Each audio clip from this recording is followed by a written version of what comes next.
Chimbowa si Chimbowa eka njagala okwogera ku mwena abakola comedy bakoze content yakwatagana n'obusiraamu bobanga toyina kyogenda boba toyina comedy gwogenda kukola boba toyina kyogenda kuzannya boba ulyanga toyinayo ku kyogenda kwogera kitatyobola va ku busiraamu nga bali naddala nga bali mu kisibo baba balalamu osobola nno bagegenya nga tebali mu kisibo tebanna kuyita ndijango basiibireko tolina mukomola olusolo luwanvu nnyo lwakukula lwali kituufu kye wayogedde waliwo ng'era ewalala webabeerawo abazannya ebintu bino obubi nga batyobola obusiraamu nga balinyirira obusiraamu nga bazanya kubyo batategeera nga biviiramu okujolonga obuyisiraamu naye nze sikiiti sikinnyabo gye nazannye ejolonga obuyisiraamu ekyokulala nnyabeera nga tuvudde awo olukusa walugjawa omukisa wagujjawa Taata Chimbowa akatambi ke yakoze aka comedy actually bulina bubiri bwe yakoze bwandibeera nga bumuleetedde ebizibu. However, nandiyagadde oklarifyinga ku nsonga zino akatambi ako ngenda kakuzannya okuba gye katandikira paka gye kaggwera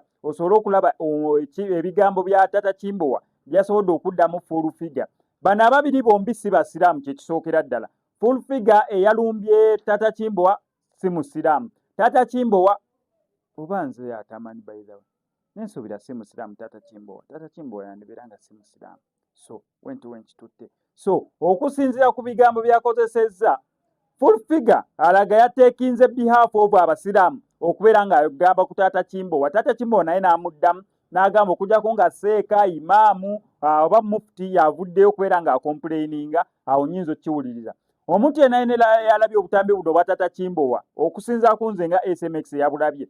SMX ndi musajja musiraamu sikyewakana neera nsiiba. By the way, waliwo omuntu eyansindikidde efutaali njagiba ngenda kubaterako akatambi actually nsuubira olunaku olw'enkya. Weebale nnyo nnyini ddala. N'abalala bayagala okunsindikira futaali mwebale nnyo. Ennamba yange y'essimu yeeyo. Waliwo yampadde futaali eggulo bagikoze delivery nga masavu. Eyo si yebadde ensonga. Okusinza ku nze SMX nga ndi musiraamu neera nsiiba okusinza akatambi ka Taata Chimbowa ke yakoze amazima akatambi tekavoola muntu oba tekavoola busiraamu. Omanyi kintu esinga okubeera ekikulu kwe protectinga obusiraamu tu. Nze SMX njagala nnyo omuntu atakyaya abantu busiraamu. Taata Chimbowa tumuyiteeka mu bannanga abasiraamu abo avudde kwegana tumulagamu naye tuli bakambwe nnyo biki tosobola mwagaza busiraamu. Naye naye agamba abasiraamu ntayi sijja kuddamu kukola kintu kyonna kikwasaganya ku busiraamu tasobola nakukeera ku makya lowooza nti ayinza osiraamuka okitegeera bulungi. So ate nga n'obutambi bwe yakoze tebuvoola busiraamu. Comedy oyo abantu bazzenga bamukola mu kisiibo oli n'akola ng'alya ate abasinga obbikola teba basiraamu kubanga obutambi oba butamuswawumu oli n'akola akakomedi ng'omusiraamu yeekwesa ali mu kulya kindaazi bamusanze ebyo byonna babikoze si kuvoola naye obeera olaga kale bantu kisinziira na intention zo ki. So okusinza ku Taata Chimbowa mu byakoze tebyavudde busiraamu wabula azannya concept gye yafunye nga omusiraamu ng'omuntu enjala emulumye talina n'amaanyi googera awo abeera avodde ky'obusiraamu. Bannange muleke abantu batamya obusiraamu. Full figure Taata Chimbowa mwesonyiwe temumutamya busiraamu. N'abasiraamu abalala badde basuubira okubeera nga mwataakinga Taata Chimbowa temumutamya busiraamu bannange mumuleke akole komedi we kasata n'abakubeera nga avvoola eddiini. Naye wanaaba agivvodde osobola omuddaidinga mu ngeri ennungi n'omugamba Taata Chimbowa kaliko wakola katunyumira. Naye kaneeno kyayika okozeemu ensobi. Singa kale okoze okolawo oti oba ekigambo salaamu aleikum oba wakisobezza oba tewaliwo kyakoze kivvoola busiraamu. Abantu temubatamya ddiini. Taata Chimbowa kekana akatambi ke yasobodde okubeera ng'akola ng'agezaako okunnyonnyola ku katambi ako yakoze. N'obutambi actually kambukutereko osobola okubeera ng'obwerabirako naye nga sinabeera nga mbikuteerako kangusabu subscribinga nuko SMX Media tojja kubeera ng'omisinga updates naddala nga zino. Namusima engolonzi.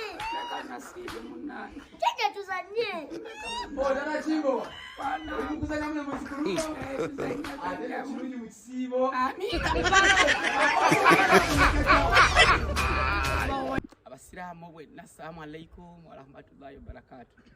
Bana twafunye obuzibu ekisiibo kitusaaze mu mbeera ey'omusana nga mungi nnyo. Mbakubiriza okunywa ennyo. Olina okunywa ennyo naddala ku ddaaku olina okunywa n'obeera n'amazzi mangi mu mubiri.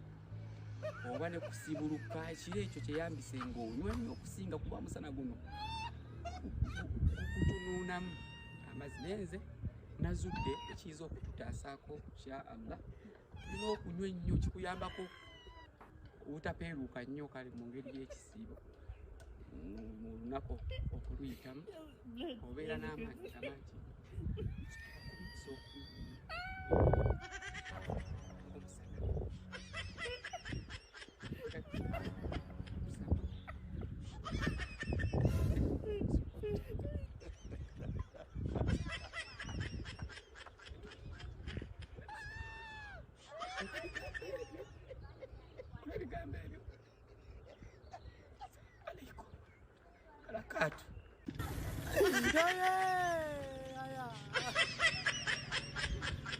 Swaba, salamu alaikum. Salamu alaikum.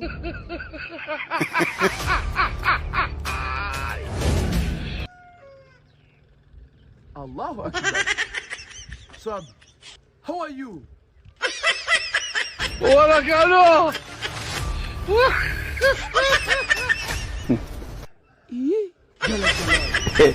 Swab, where are you going? Allah! Allah! Katonda wange. Ramadan Kalim.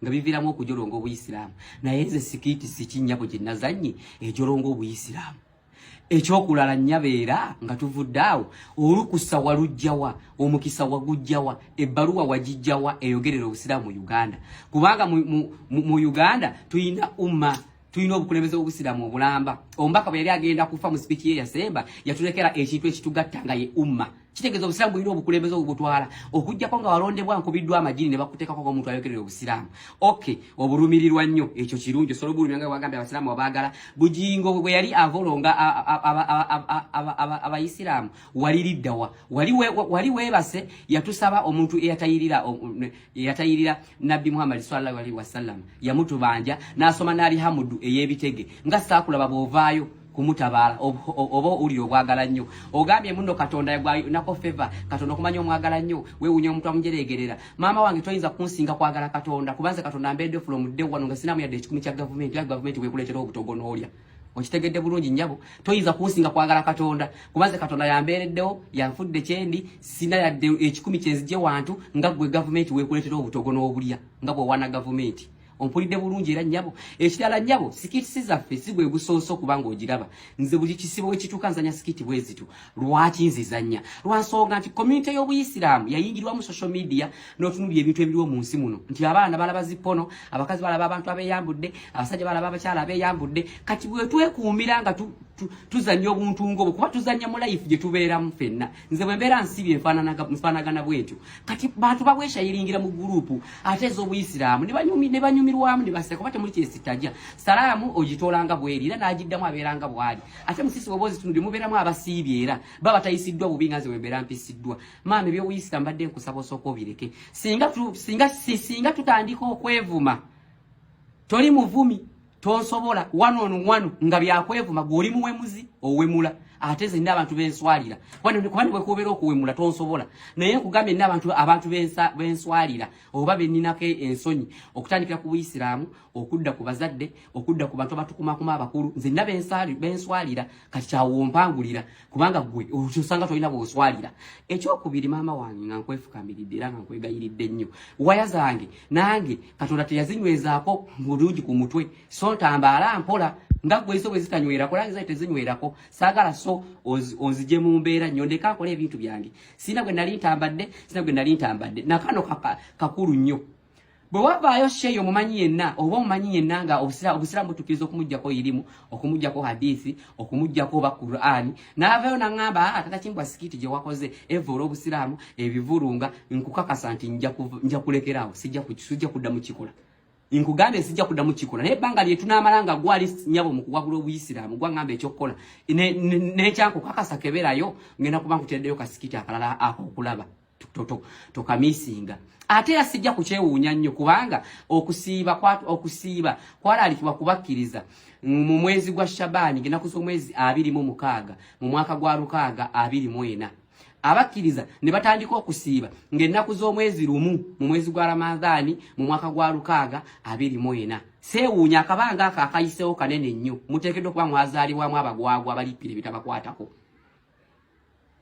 maama wange ntambaala mpola kubange wayanzange nange ntono nnyo ebitakwata ko bireke okitegeera n'abalipira mu comment nosanga omuntu ng'alipidde mu lyaza n'agamba ekiro nyo kivoola obusiraamu oba oli musiraamu nnyo okola ki ku TikTok ffe ekituyamba okwekumaakuma twakimanya TikTok kuliko bizinesi z'abantu kwe batambuliza bizinesi kati olwokuba tuli mu kisiibo tufuna obutukumaakuma ng'omuntu ajja kujja ku peji ya Tata Kimbowa asekemu lwaki asekamu tuli ku mbeera gye tubeeramu ewaka naffe bye tubeeramu n'ogende wa Rashid Obulashibe essaawa ye eryetya leero mwala kimpiseemu ekikuyiseemu alhamdulillah tujja kuba tukitako insha Allah tuveeko full figure nze nkugambye wevaayo omukkiriza oba sheeyi oba imaamu oba omuwalimu yenna nanga Tata Kimbowa kyokola si kituufu nja kukirekerawo ne munnaye tolina lukusa gwate tulina lukusa yadde nooru. Assalamu alaikum.